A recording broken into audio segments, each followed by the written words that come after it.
It was 2 years ago today that I graced your screens.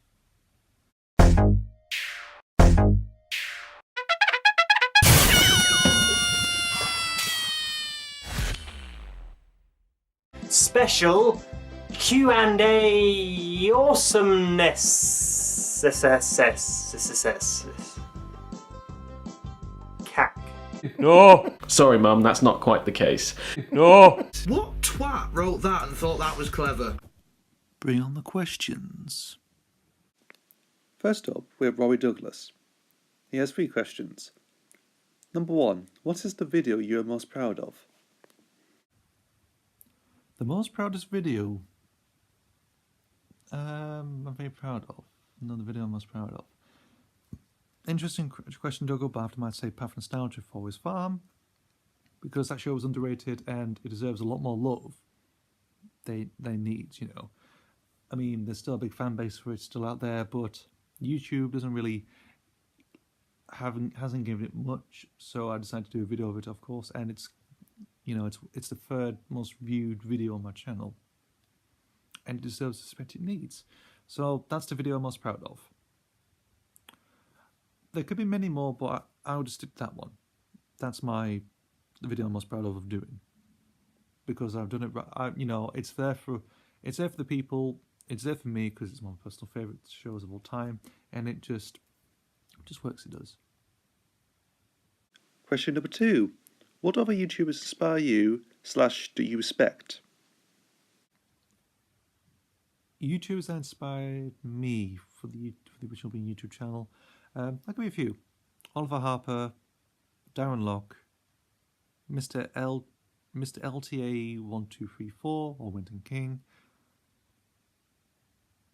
Vinyl Rewind, Bama March, I'm really trying to think. People might say Mark Kermode, but I didn't find him until like 2018. So he doesn't really count, even though I respect him. As a critic, he is amazing. He's basically our British national treasure at the moment, but, you know, I don't really count him as an influence very much. Even though I'm subscribed to him, I don't find him as inspiring. I did find him until last year, really. Oh, God. Oh, yeah. Chuck Dowling, Florida. Again, I did a terrible impression of him in Series 6. I still regret that, but it's there for a reason, so fair enough. I've done it once. It's only like a one-off, but that's about it. And I think that's about it, really. For YouTubers, I respect, there's Headphones UK, George Overton, Jeffrey Kitch, Gondarf, Wingy Media, Bloodbath and Beyond. What do I think of? Council of Geeks, Stu Bagful, Dr. Freedom, trying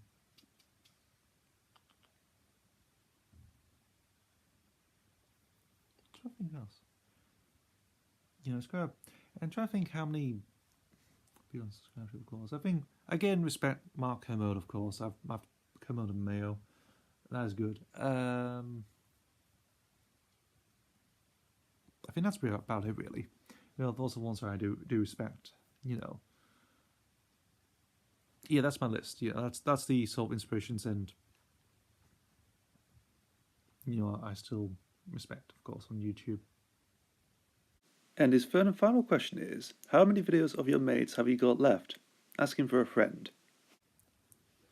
Now this is gonna be fun. This is gonna be a little fun question. Are there gonna be any more videos with you guys? Well, I don't know. I haven't got any footage of you guys at all. So some footage might come along, maybe on Snapchat or whenever, Messenger or Instagram or somewhere. You know, chances are I'll probably pinch that and plonk it on. So if you guys are on out if I'm not around, so I'll probably end up taking your footage from Snapchat. You know, screen record it. So that'd be nice. So at the moment, I haven't got any videos of you at all. So you're lucky for now. You know, even for the 2nd anniversary, you're not even on this video in particular. Just a little mention and your comments, and that's about it. So That's all I could say. There might be more in the future. I can maybe find some obscure footage on Instagram. Of course, I did that with there's something about Marno. Again, Dogo, you'll keep mentioning about Sarah Chadwick's dildo. You know, I basically scarred you for life with that. Because you keep mentioning when we go for drinks and everything. So, oh. Mind you, I did even mention I taken EC's, what was it? There's a video that EC actually done, and about whether an ex Chris filming him in the shower. I still have that somewhere. I just know where it is. I remember Will being excited for that. You know, like he just jumped up and really wanted to see it or something like that. But we can't really find the video. I still need to look for it. It's on one of those Path of Nostalgia videos at the end. I really don't. Maybe bump. It might be the bump one. I don't know. I might have to go and check it out for that. But at the moment, no videos with you guys at all. So you're lucky for now. You're safe for now. You know, onto the store. It's it's the calm before the storm. Okay. And thank you, Dogo, for sending my questions. Very, great guy you are. You know, always. I've known you for about 19 years. Have I? Yeah, about 19 years I've known you, mate. Come to near 20, my goodness. You know, there must be like a 20th anniversary, that sort of thing. You know, with you and Marno. That'd be amazing. You know, once we're all 23, we'll absolutely do something really interesting, fun, stupid, drunk, anything like that. You know, just get completely shit-faced. That'll be interesting. So, who knows? But thanks for the questions, Dogo. Next up we got a question by BazBanter93.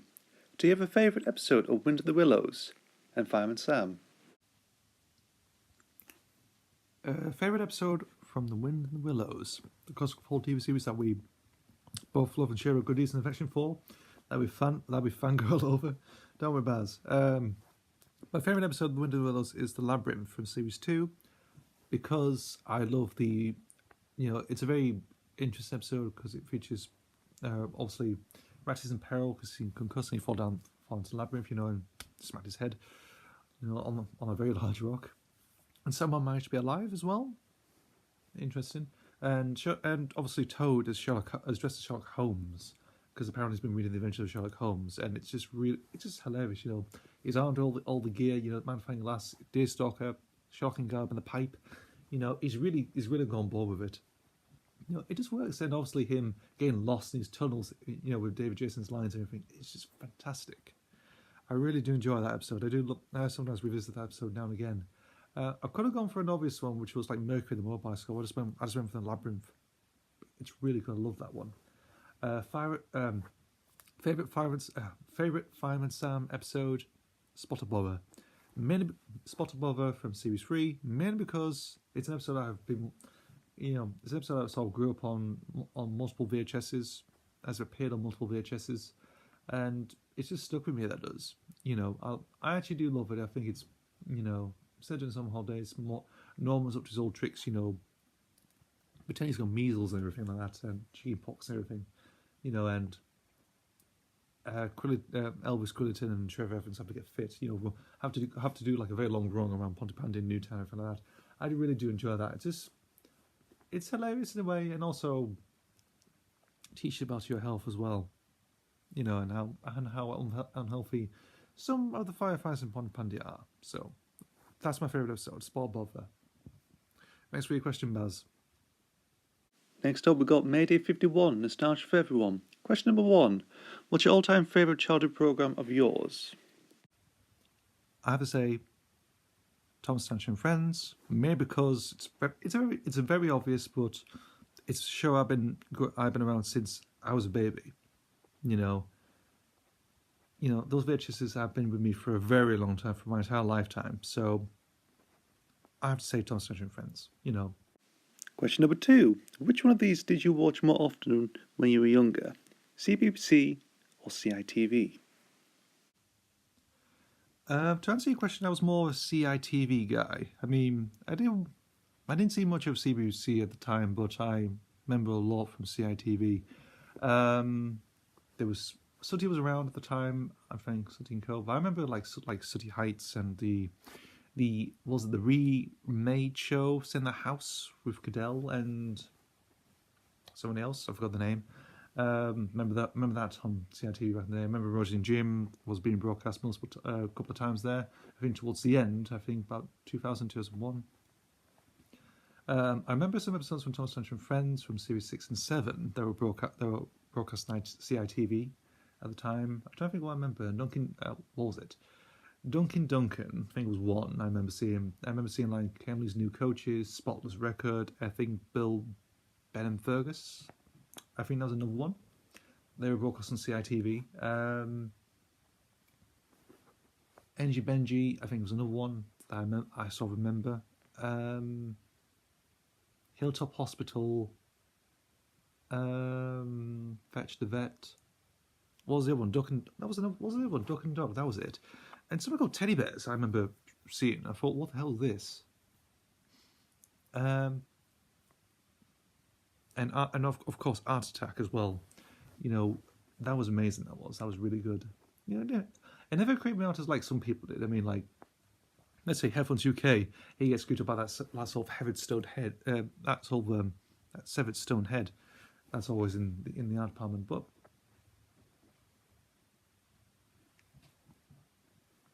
overall, I'm all a CITV type guy. And finally, we have Aidan Slater with 4 questions. Question number 1. Have you ever watched Chucklevision? Now, Aidan, the one and only Aidan Slater. So, have I ever watched Chucklevision? I have, yes. I mean, it's a shame that Barry Elliott's no longer with us. Crash shame is. Was he 73 when he passed away? Really shocking that was. I really did enjoy Chucklevision. You know, Barry and Paul were a really good double act. They were amazing. They were. They had that sort of like Charlie slapstick comedy to them. You know, that sort of sitcom type of vibe, Charlie Chaplin-esque. I really enjoyed that. I did. You know, even though I was more on CITV, I mean, Chucklevision was around like in early mornings. I remember at the time. I loved the theme tune as well. Really good. You know, it's just really good. You know, it's a shame that, you know, what happened to Barry Elliott, but I have seen Chucklevision. I've seen it for a good, maybe, I'm trying to think how old I might have been, maybe 6 really, or maybe 5 or 6 really. I really saw it for the first time. That was like, you know, doing, again, Saturday mornings, pretty much, like very early Saturday mornings, you know, I now get Saturday mornings, but yes, I've seen it. I don't only VHS and anything, but I've seen it on TV and that's about it. So, yes, I have. Question number 2. Do you like Sooty?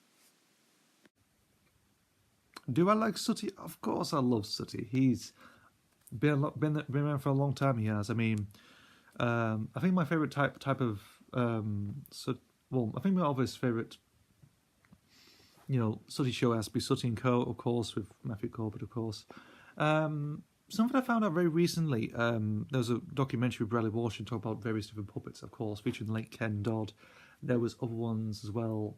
I think there was Emu as well. There was what was that Brown Bear as well? I forgot the name of it now. But it was showcased all these, like, you know, interesting puppet double acts and everything else. And, you know, and they mentioned when Richard Cadell come on with Sooty and Sweep, and something was mentioned about, you know, I mean, they mentioned Harry Corbett, of course, you know, when he was very, I don't know, he was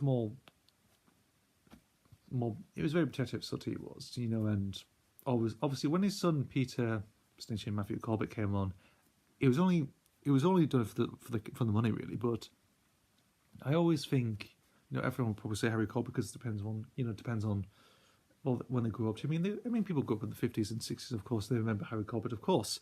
For me, it has to be his son Matthew, of course. I mean, I've seen, you know, I remember seeing Sooty & Co at the time, you know, and it's the Sooty show. I think from the early 90s, I remember seeing them. I remember seeing it, and you know, an audience with Sooty as well.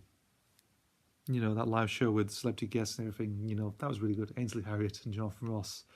You know, Timmy Mallet, you know, that's quite good. You can still watch it on YouTube as well. It's just pretty funny. You know, I can still remember Ainsley Harriott just going, "Hi, everybody," you know, like in a very high-pitched voice, you know. Ainsley Harriott's one of those interesting, eccentric characters, but really funny as well. I've seen Sooty compilations as well, you know, and indeed, yeah. So I do like Sooty. mainly the Matthew Corbett sort of era of Sooty. That's my favourite. I mean, Cadell's doing a decent job, but there's something about the Corbett side I just enjoy, really. So yes, of course I do like. Everybody loves Sooty. Everyone still does. Question number 3. Have you ever watched Noddy's Toyland Adventures? Have I watched Noddy's Toyland Adventures? Yes, I have. I've done a video of Noddy's Toyland Adventures of Path Nostalgia, so you can go and check that out. Yes, I grew up with Noddy for a long time. You know, I've only owned a couple of VHSs with him. Maybe two maybe 2 or 3 on a compilation as well. But I enjoy that one. You know, Cosgrove Hall have done a fantastic job with that. You know, the late Susan Sheridan's voice of Noddy, of course. I mean, it's a woman replicating like a little boy's voice. There is perfect. I just enjoy that, and Jimmy Hibbert as well, doing all the other voices as well. It just really works. You know, I love his voice work on that as well. Fantastic. Was it Julie and Chris Allen who wrote the stories as well? I actually do think they're really good. I do have to admit, I think the first 3 seasons are better than the 4th one. Mainly because it's design-wise, it's very different. Because it came out in 1999, the 4th one, and design-wise, it still retains its music. It's written by the same people, and it's got the same voices in, and it has the original tie singers. But something about it doesn't really sit well with me. I might mention this in the Path Nostalgia video, but it just doesn't sit well with me. But originally, I might have only seen like stuff in the very first season, of course, but I just enjoy it. It's just really. It just works. It does. I mean, I love its style, its energy, its look and everything. It just works perfectly. I absolutely enjoy that. So yeah, I've seen Noddy's Toyland Adventures. Growing up with as a child and done a video of it before, so you can go and check out. Go to Path Nostalgia. It's down in the playlist somewhere below. You can just go and check that out now, if you want. Just a little plug in there. So yes, I've seen it. And the final question is, do you own any Grand Theft Auto video games? If so, which ones are they? Do I own any Grand Theft Auto video games? Oh, gaming question actually. This is going to be the first one. So, I've actually did own quite a few of the Grand Theft Auto games at the time. GTA 3, Vice City, although something about actually them the first 2, GTA 3 and Vice City, were terrible copies I owned. Something about that didn't absolutely work, and they were atrocious. When you first get to 11 and everything like that, it just frees. It mentioned something like DVD-ROM or something like that. And I found, I blow money on this, and it turns out to be a lot of shit. And yeah, then obviously San Andreas. I think San Andreas really got me into the sort of Grand Theft Auto thing. I knew a guy. One of my mum's friends' son was playing it, and obviously I was very intrigued of what he was doing. I mean, he was using cheat codes and everything like that, and I actually did have some cheat codes from San Andreas as well, which was like the jetpack one. I remember limited weapons, just flying around and just not getting caught by the police, going to different territories and stuff like that. So that was the main starting point, and then Liberty City stories, Vice City stories from PS2. I did own PS2 was my sort of main game console back in the day before 360, and all the games there were just really good. I managed a few of them, just have a bit of fun now and again, and yeah, I do remember the Guy Magnet cheat for Vice City stories. That is hilarious. That is. I remember a lot. I think for Liberty City stories, I can remember a lot of all the drum and bass music that was plaguing the radio stations, which I find that it's all right. When it came to the 360 era, I did own Grand Theft Auto 4. That actually came with the 360 that I bought second hand, which also came with something called Amped 3, a snowboarding game, and Project Gotham Racing 4. I got rid of Amped 3, but I kept Project Gotham Racing 4 and GTA 4 together, of course. I really enjoyed that. I actually managed to. It was half complete, it was, and I managed to actually finish it.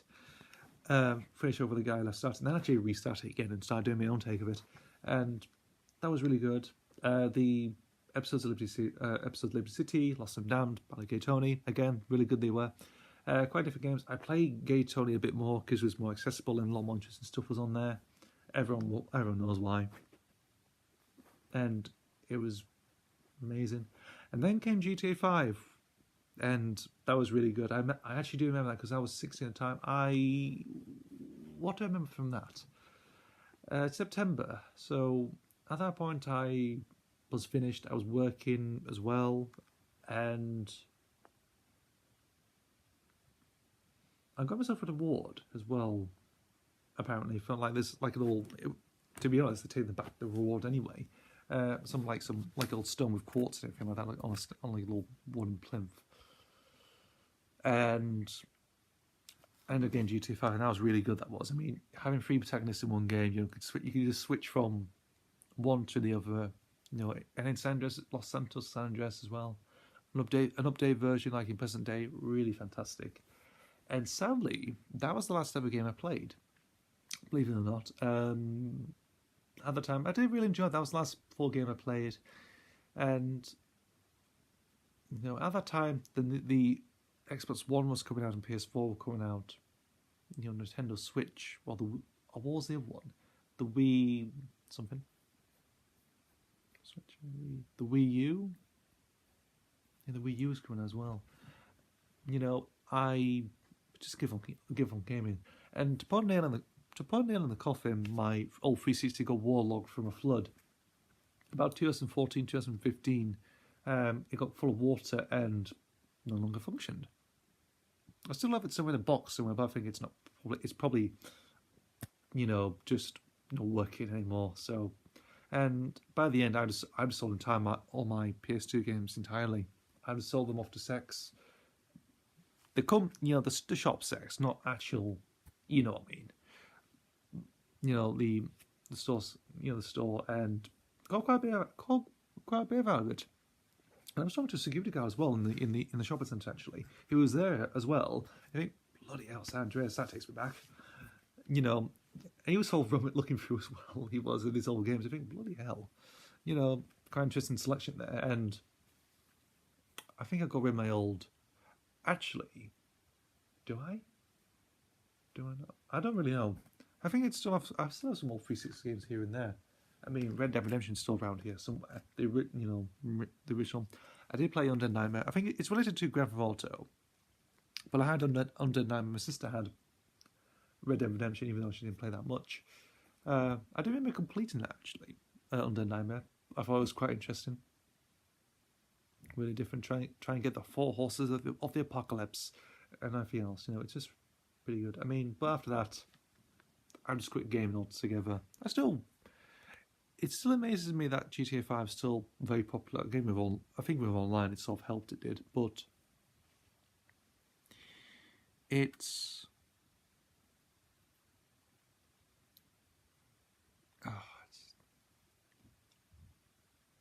it still baffles me. It still baffles me. It does, but I still respect it as a good game. It's a good franchise. It's still going on.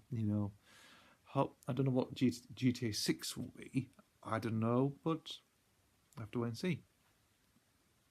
I won't be getting it though. Maybe in a few years' time, maybe a lot of years down the line, I could probably get the latest console or something like that. I mean, I do have the money for it, but I'm not interested at all. I have thousands and thousands of pounds. I'm quite rich. I'm quite wealthy in a way, but I'm just not interested really. Gaming doesn't really appeal to me at all these days. I never set out to do a gaming channel or anything like that. Yeah, that's about it. So I did own the games, but I ended up selling them in the end, along with a whole load of other games as well. Heyo, and here's to the future, of course. And thanks for your questions, Aiden. Much appreciated. Still respect you, mate. Of course. Anyway, that's the video. Thanks for putting me up for 2 years. And as definitely always, I will see you for the next video. And